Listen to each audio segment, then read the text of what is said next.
Sippers, welcome to this episode of the Tea With Me podcast. I'm very much Shane Todd. Hope everybody is, a wee bit aggressive, hope everybody is suitably relaxed with your cup of tea, or maybe you're some sort of deviant that sort of snuck in a cup of coffee to listen to this podcast, in which case, normally it wouldn't fly, but it's lockdown, so just enjoy yourself.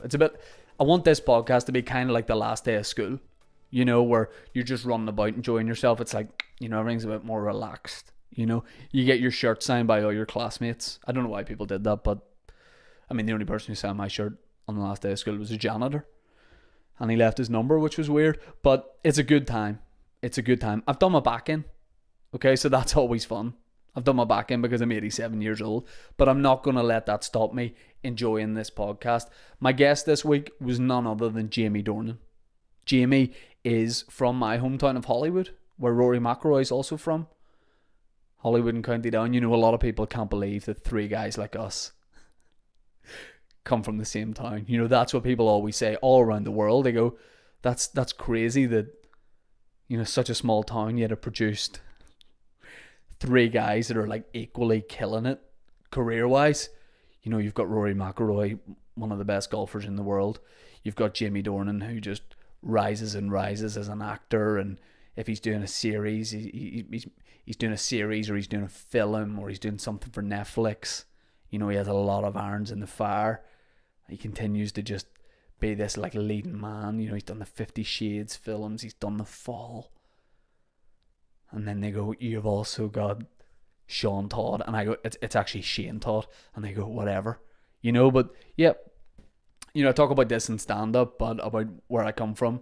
But yeah, you know, me, Rory and Jamie would be known internationally kind of as the Three Amigos. You know, a lot of people would call us that because people in all corners of the world would be aware of what we've done. You know, and that's great. You know, it's humbling if anything. And this podcast was so much fun. You know, it's the first time I put on aftershave before a podcast, just because I felt like I needed to bring something to the table when I'm sharing the screen with Jamie Dornan. I've met Jamie a couple of times and we've talked via email a little bit. He always strikes me as, first of all, very funny. You know, a lot of people were waiting for me to say very attractive. Yes, he is very attractive. I mean, I'm fully willing to admit marginally more attractive than I am. just like 1% more. But honestly, the first thing I noticed about him whenever I met him was just how funny he is. And we talk a little bit about that as well, because I was keen to know if he would ever do any sort of comedy roles, because I think he'd be really good at that. So we talked about loads and loads of different things, and I did my best not to ask him stock questions, because if you've watched or listened to a few episodes of this podcast by now, you know that it is just kind of rambling.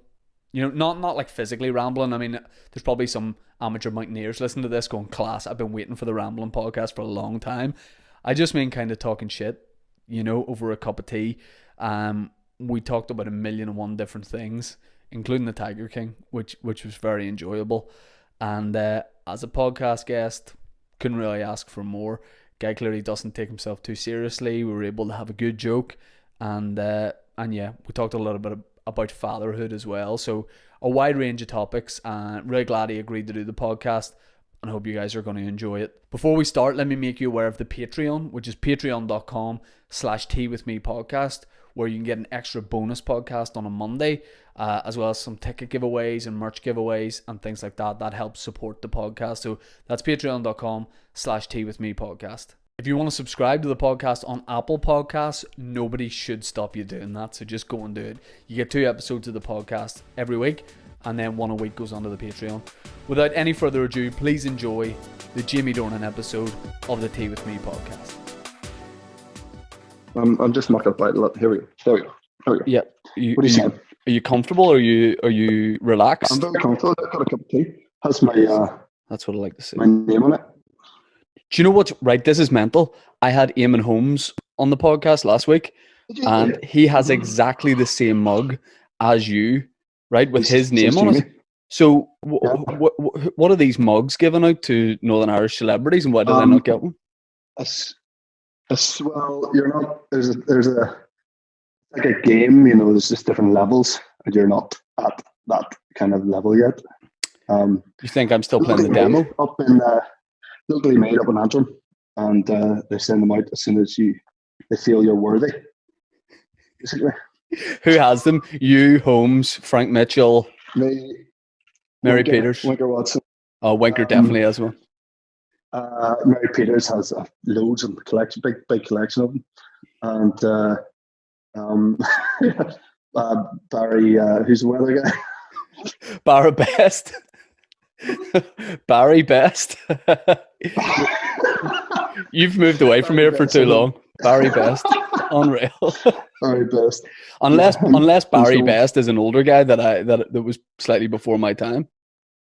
Yeah, he could be his dad. Barry Best. Enjoyable. Very enjoyable. I mean, I feel like we've just started the podcast. If you're happy enough, I think we just keep rolling.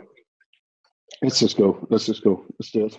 Right. I've got to first of all ask you the big question. You're not on social media at all anymore. So there's an air of mystery about that, and people will want to know, do you drink tea? What's your tea situation? How many cups you drink in a week? That's a question I've always wanted to be asked.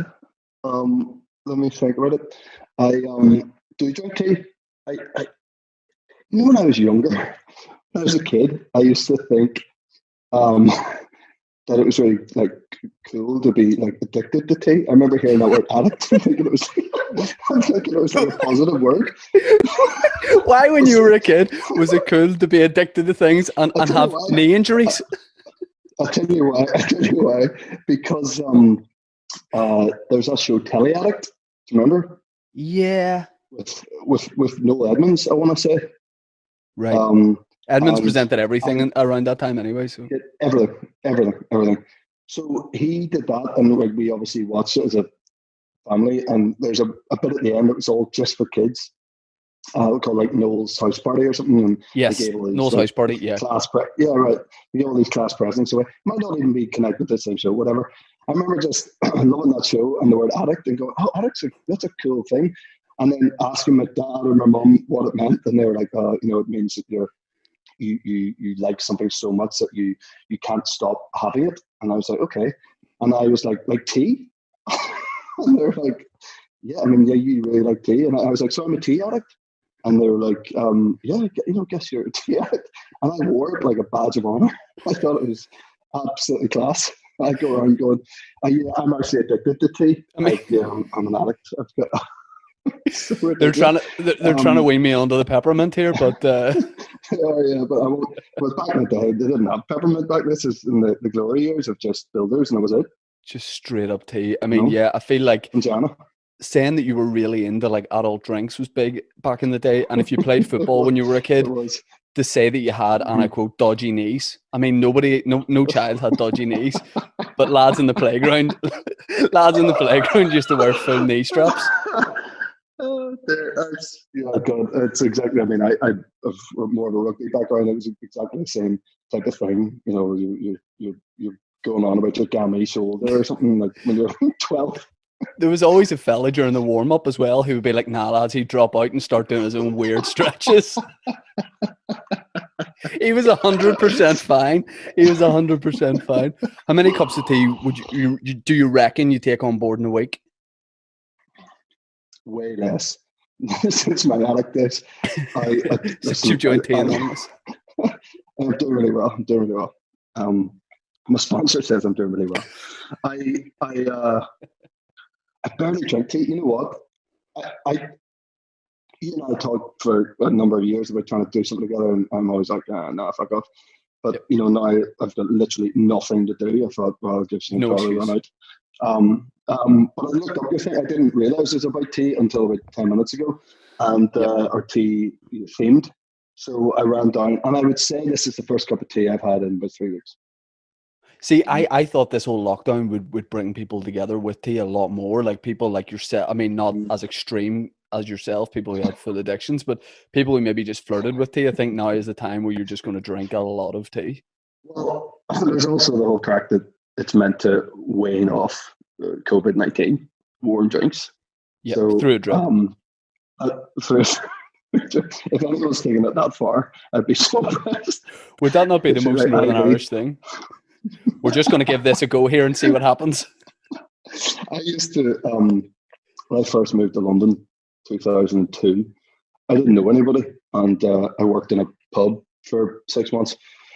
3 months full time, then 3 months part time as things started to pick up, and I had no mates, and the only couple of guys I knew were medical students in London, and we used to go out on the lash, and then I'd stay at their house. They'll share this house together in like Bow in East London, which wasn't very cool. Now it's probably very trendy to live in Bow now, but it wasn't where you wanted to be then.